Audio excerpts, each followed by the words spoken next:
नमस्कार बालमित्रांनो, मी सौमंगला सुधाकर बारवे आपणा सर्वांचं इयत्ता 4थीच्या वर्गात हार्दिक स्वागत करते। विषय परिसर अभ्यास 1 भूगोल। तिसरीच्या वर्गामध्ये आपण दिशांचा अभ्यास केलेला आहे। दिशा कोणत्या आहेत बरं? बरोबर, उत्तर, दक्षिण, पूर्व, पश्चिम ह्या आपल्या मुख्य दिशा आहेत। आणि त्याचबरोबर आपण इयत्ता 3 मध्ये ठाणे जिल्ह्याच्या भूगोलाचा देखील अभ्यास केलेला आहे। आज आपण परिसर अभ्यास 1 मधील पाठ 13 दिशा व नकाशा या पाठाचा अभ्यास करणार आहोत। कारण दिशा व नकाशा ह्या दोघांचेही भूगोलाच्या अभ्यासात खूप महत्त्व आहे। दिशा आणि नकाशाशिवाय आपण भूगोलाचा अभ्यास करू शकत नाही। तुमच्या स्क्रीनवर विविध चित्र दाखवलेले आहेत बघा। त्याचबरोबर काही दिशा सुद्धा दाखवलेल्या आहेत। मग आता तुम्ही गेल्या वर्षी कोणत्या दिशा शिकला होतात? तर पूर्व, पश्चिम, उत्तर आणि दक्षिण, बरोबर। आता उत्तरेला घड्याळाचं चित्र दाखवलेलं आहे, त्यानंतर पूर्वेला पाण्याच्या हौदाचं चित्र दाखवलेलं आहे, दक्षिणेला एक घराचं चित्र दाखवलेलं आहे आणि पश्चिमेला एका झाडाचं चित्र दाखवलेलं आहे। पण आणखी 4 चित्र या ठिकाणी आपल्याला दाखवलेली आहेत, ती म्हणजे डोंगर, किल्ला, दिव्यांचा खांब आणि विहीर। मग आता या 4 चित्रांच्या दिशा कोणत्या बरं? तर डोंगर ज्या दिशेला दाखवलेला आहे ती दिशा आहे वायव्य। त्यानंतर किल्ला ज्या दिशेला दाखवलेला आहे ती आहे ईशान्य। नंतर विजेचा खांब किंवा दिव्यांचा खांब दाखवलेला आहे ना, तो दिव्यांचा खांब ज्या दिशेला दाखवलेला आहे ती आहे आग्नेय। आणि विहीर ज्या दिशेला दाखवलेली आहे ती आहे नैऋत्य। म्हणजे आणखी 4 दिशांचा आज आपण अभ्यास केला। पण ह्या ज्या 4 दिशा आहेत ह्या दिशा नसून त्यांना आपण म्हणतो उपदिशा, बरोबर।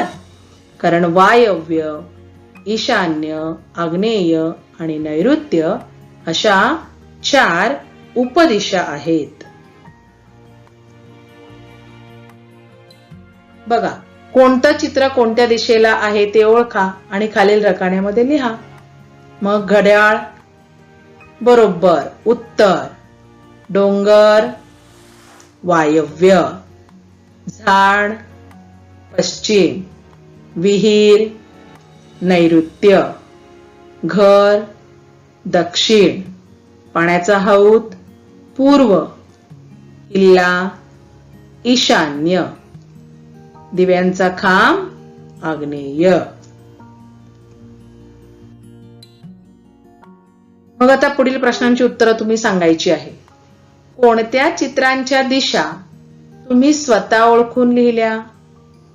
बरोबर, आपण घड्याळ, हौद, झाड आणि घर या 4 चित्रांच्या ज्या दिशा आहेत त्या तुम्ही स्वतः ओळखून लिहिल्या। दुसरा प्रश्न दिलेला आहे, कोणत्या चित्रांच्या दिशा ठरवताना तुम्हाला इतरांची मदत घ्यावी लागली किंवा अडचण आली? तर डोंगर, विहीर, किल्ला आणि दिव्यांचा खांब या 4 चित्रांची दिशा ठरवताना आपल्याला इतरांची मदत घ्यावी लागली किंवा थोडीशी अडचण आली। मग मागील इयत्तेत तुम्ही कोणत्या मुख्य दिशा शिकलेल्या आहात? तर पूर्व, पश्चिम, उत्तर आणि दक्षिण ह्या आपल्या 4 मुख्य दिशा आहेत। म्हणजेच या ठिकाणी आणखीन एक गोष्ट महत्वाची आहे, 2 मुख्य दिशांच्या दरम्यान देखील अनेक वस्तू येतात आणि या वस्तूंची दिशा निश्चित होण्यासाठी उपदिशांचा वापर करता येतो। म्हणजे आपण पाहिलं की नाही की डोंगर हे जे चित्र होतं हे कोणत्या दिशेला होतं? वायव्य दिशेला होतं। मग वायव्य ही काय झाली? उपदिशा झालेली आहे। म्हणजे पश्चिम आणि उत्तर या 2 मुख्य दिशांच्या दरम्यान वायव्य ही उपदिशा येते। आणि असेच वायव्य, ईशान्य, आग्नेय, नैऋत्य ह्या 4 उपदिशा आहेत. आता पहा, खाली दिलेल्या दिशा आणि उपदिशांचं चक्र तुम्ही अभ्यासायचंय. बघा तुमच्या समोर दिलेलं आहे. बघा या ठिकाणी उत्तर, पूर्व, दक्षिण, पश्चिम ह्या 4 मुख्य दिशा आहेत. गेल्या वर्षी आपण अभ्यास केला. त्याचबरोबर वायव्य, ईशान्य, आग्नेय, नैऋत्य ह्या आणखीन 4 उपदिशा आहेत. कारण मुख्य दिशांच्या दरम्यान जी दिशा येते तिला म्हणतात उपदिशा. उत्तर आणि पश्चिम यांच्या दरम्यान आहे वायव्य ही उपदिशा.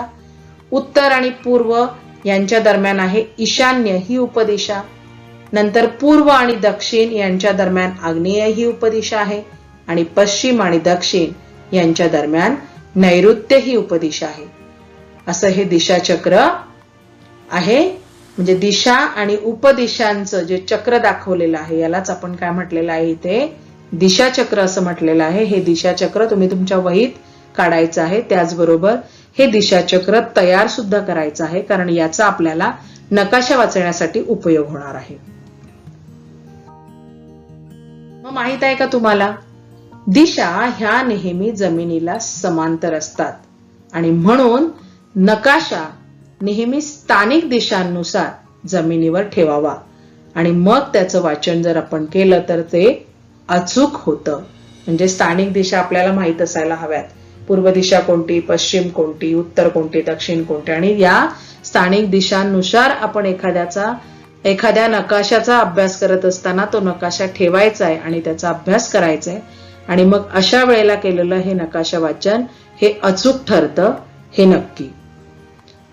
आता इथेच आपण थांबणार आहोत. या पुढील भागामध्ये आपण आज जे दिशाचक्र शिकलेलो आहेत या दिशाचक्राच्या सहाय्याने नकाशाचा अभ्यास कसा करायचा हे पाहणार आहोत. आता खाली दिलेला स्वाध्याय जो आहे तो तुम्ही तुमच्या वहीमध्ये सोडवायचा आहे.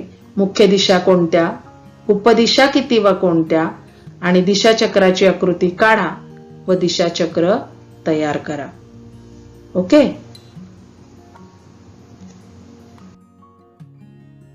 धन्यवाद.